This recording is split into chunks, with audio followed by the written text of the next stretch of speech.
All right, good morning, guys. Hope you're all doing well. This week, we're going to go ahead and knock out how to use charts and graphs in Excel. This might be something you already know how to do. Should go by really, really quick. Just kind of follow along. I've included some notes in Google Classroom if you feel like you need help going over anything and making sure you understand what to do here. We use charts and graphs essentially just to show the data in a different way. Helps give it a good visual representation. It's always nice when you have a graph because it kind of points things out a little more obviously.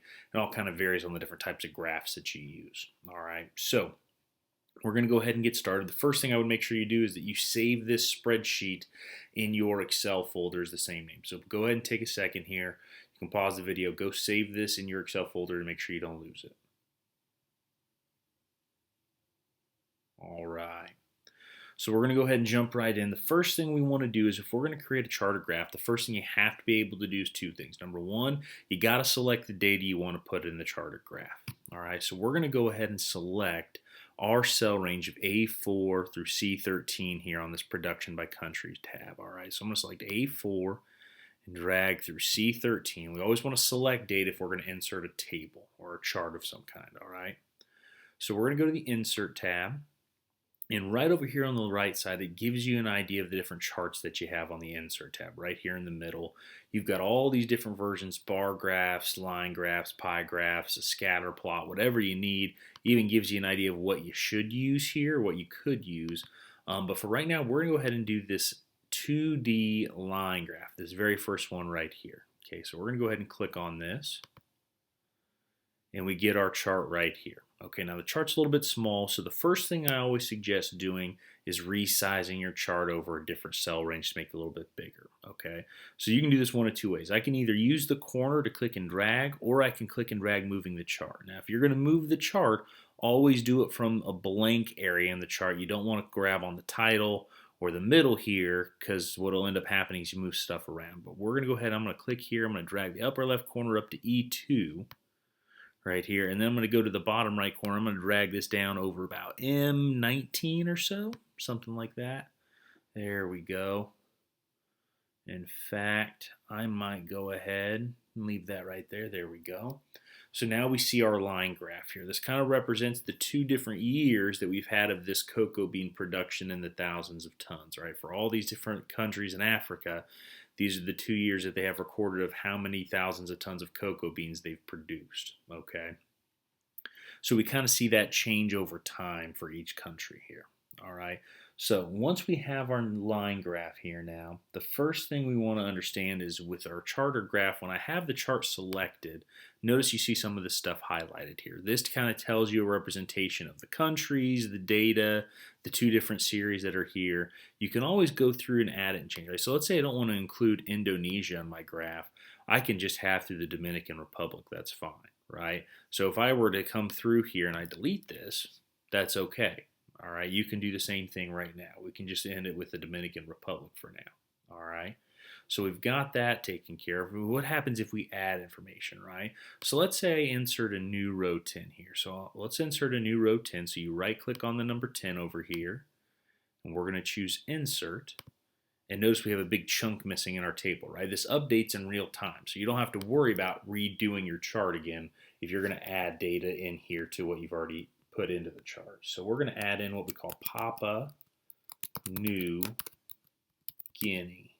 Papauneguinea. Papua New Guinea. And notice right down here the country name's added. And we're going to go ahead for 2009, 2010, let's just put 100. And then for 2010 to 2011, let's go ahead and make this 250. And when we hit enter, it updates and changes some of that information right there. Okay, takes care of that for us. So now we see how we add a line graph here. Also notice we need to include a chart title. So let's go up here, and when you click on the chart title, we're going to go ahead and call this Cocoa Bean Production. I'll close this window for now. There we go. Cocoa bean production. This looks pretty sharp. Not too bad. Okay. All right. Notice up here you've got some other on types of tabs. You got a chart design and a format tab just like you would with any table, but we'll go ahead and leave this for now. So all we're doing on this sheet is we're inserting a line graph. So very easy to insert charts or graphs in Excel. You just select the data, insert tab, and choose the type of graph that you want. Okay. So we've made our chart. We've successfully done this. So the next thing we want to go ahead and do is we're going to do a duplicate of this tab here. So we're going to right click on the tab production by country down here and choose move or copy.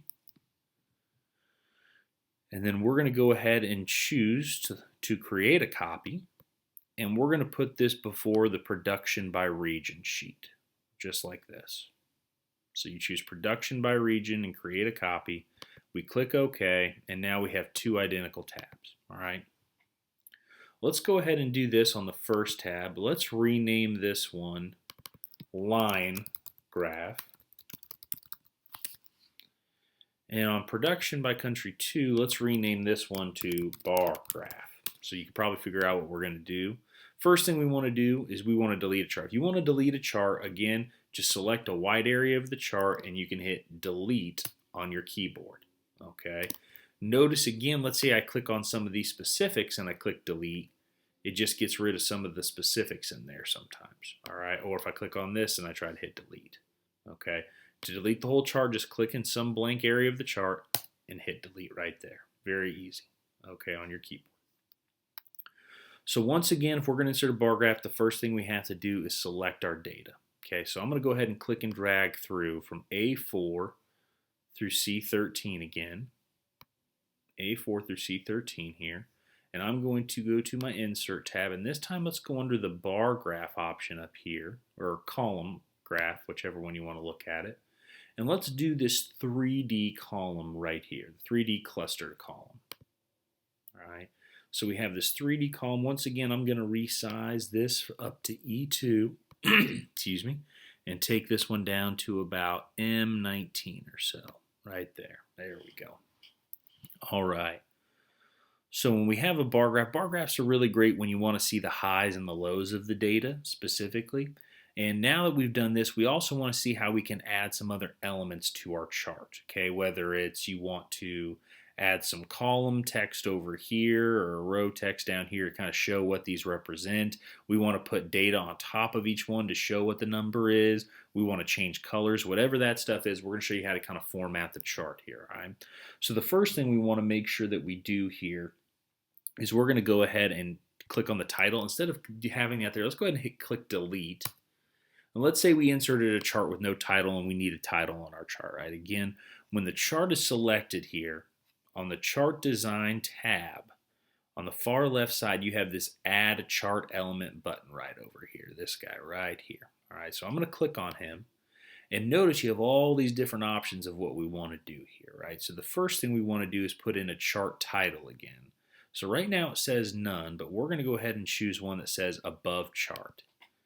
So there's our chart title, and again, we'll call this Cocoa Bean Production. Get rid of this word. There we go. And we have our title. Perfect.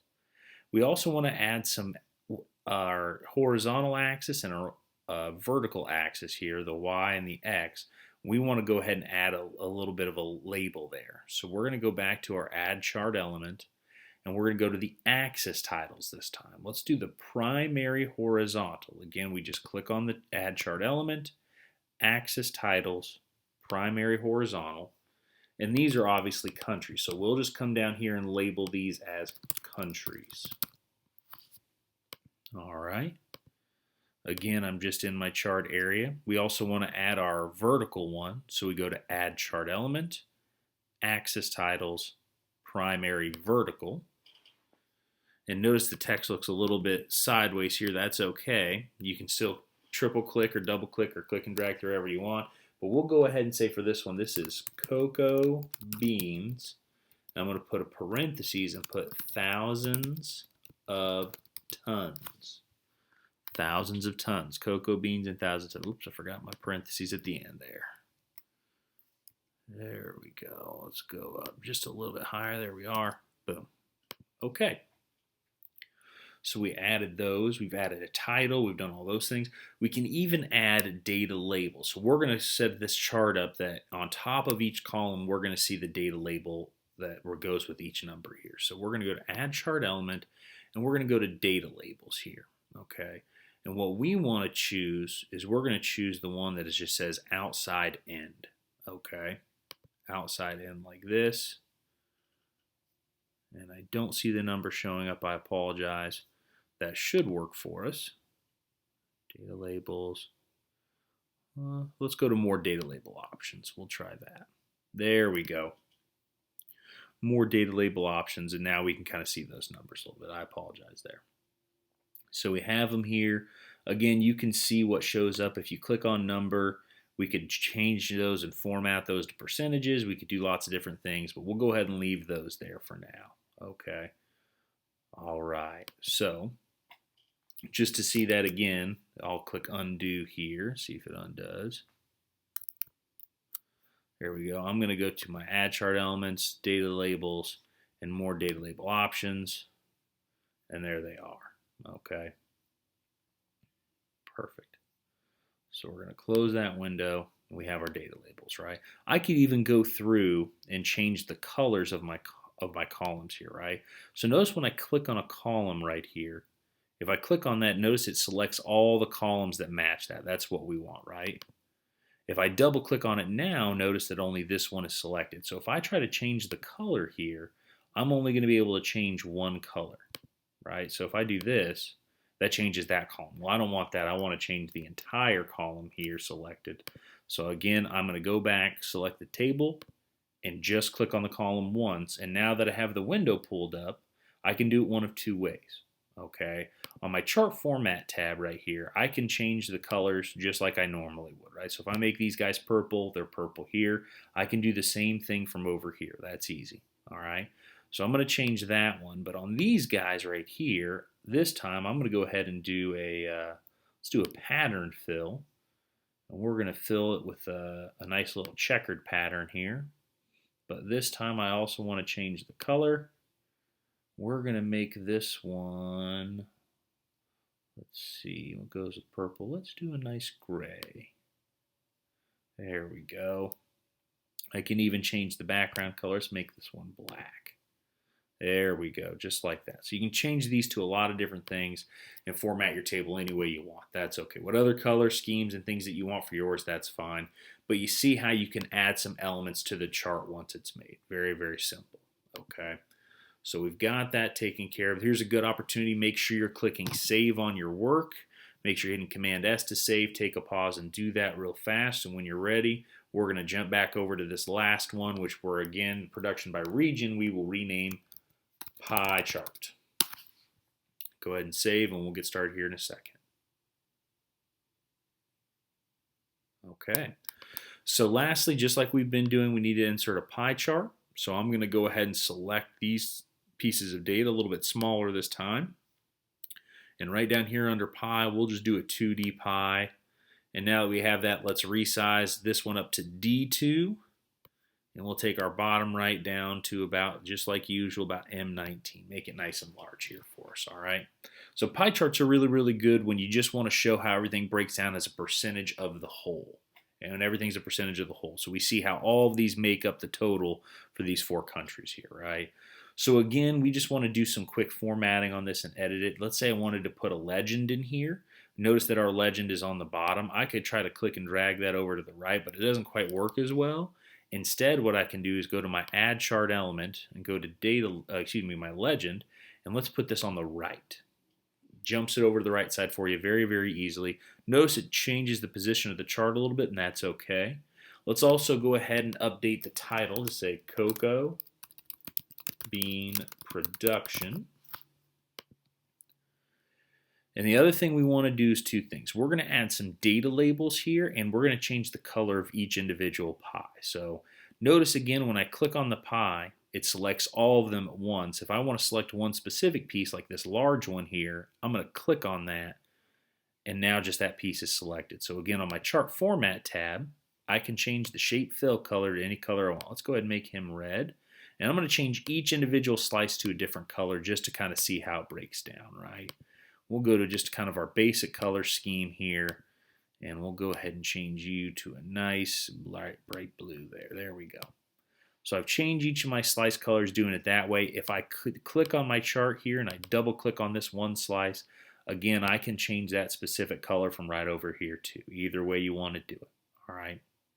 You could do picture fills or patterns or gradients, whatever you want to do. That's up to you.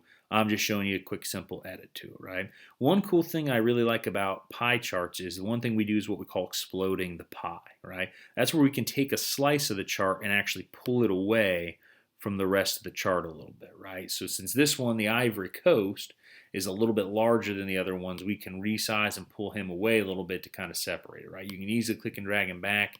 If I click on the chart just once and I hold down and I click and drag that piece, that will explode the entire pie. Okay, sometimes you just want to do one piece, that's fine. So we're just going to, again, click on this individual piece so it's the only one selected, and I just click and drag him away a little bit, just like that. All right, so that's called exploding the pie. All right. The other thing we want to do is we also want to add some specific data labels here. Okay, so again, with the chart selected, I go back to chart design, my add chart elements, and we're going to go to data labels, and we'll come down here to the bottom, and let's go ahead to start. Let's choose where we said outside end. Okay, and what that does is it's going to put the numbers around the outside of the chart. I could change that if I wanted to and go to add chart elements, data labels. I could choose inside end. I could choose, different options of best fit depending on it. But let's go ahead and go to more data label options here. And once I'm here, the window looks very same over here, but there's a little bar graph right here. Let's click on this bar graph for label options and pull open each of these. The first thing I want to change here, instead of seeing the value, I want to see how this breaks down as a percentage. So we're going to de-check the value box, and let's check the category name for each country, and let's also include the percentage. So we see how it breaks down. The Ivory Coast has a 53% advantage of cocoa bean production between these other guys. Seeing that percentage again specifically, you see it naturally here with the pie graph, but now we know the exact number. Let's also change this where we can also move it to outside end, just like that. So it's outside of each slice, just like that, okay? And that is it, guys. It's an easy way to format your charts, okay? The chart you need, it depends on the information you're working with, right? If you're talking about information, how it changes over time, a line graph is really, really good. If you're talking about just seeing the highs and lows of data, so for example, there's our line graph, the highs and lows of data, it's really good to go with the bar graph. And when you're talking about seeing how things break down as part of the whole, a pie chart is really, really good. All right. So once you've got your three sheets set up here, you have a line graph, a bar graph, and a pie chart. Once you have this, go ahead and save your work. You've added data labels, we've added titles, legends, things like that. You've formatted, changed information, all that stuff. If you've gotten to this point, save your work. You can go turn this in on Google Classroom, and that is it for this week. All right, so I just wanted to show you how you can update and edit some information there. All right, so good work. If you have any questions, email me. Stop by my office hours, and we'll talk to you soon. All right, good luck, guys.